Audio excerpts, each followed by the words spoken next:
لو كان بيننا الحبيب لدانا القاصي والقريب من طيبة قبل المغيب، طالبا قرب الحبيب.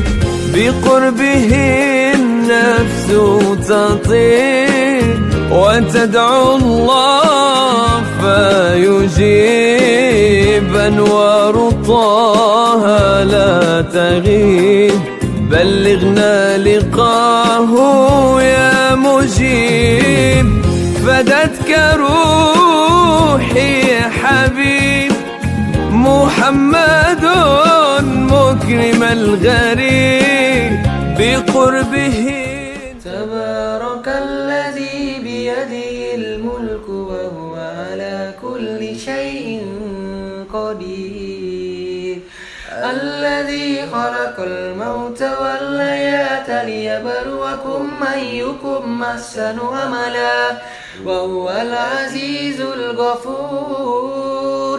الذي خلق 7 سماوات طباقا ما ترى في خلق الرحمن من تفاوت فارجع البصر هل ترى من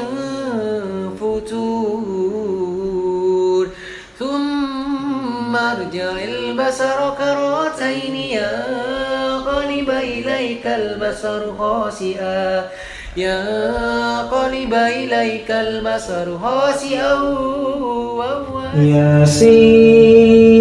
ياسين والقرآن الحكيم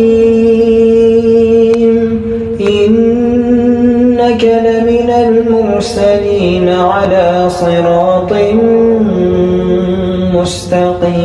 مستقيم تنزيل العزيز الرحيم لتنذر قوما ما أنذر آباؤهم فهم غافلون لقد حق القول على أكثرهم فهم لا يؤمنون. صلى الله على محمد صلى الله عليه وسلم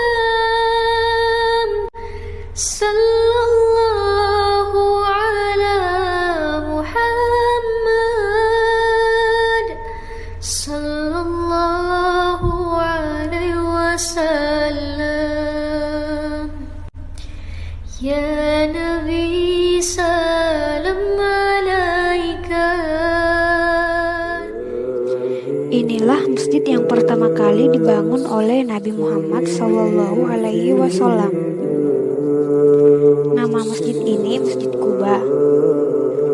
Masjid ini dibangun ketika Nabi Muhammad Sallallahu Alaihi Wasallam diperintahkan untuk hijrah dari Mekah ke Madinah.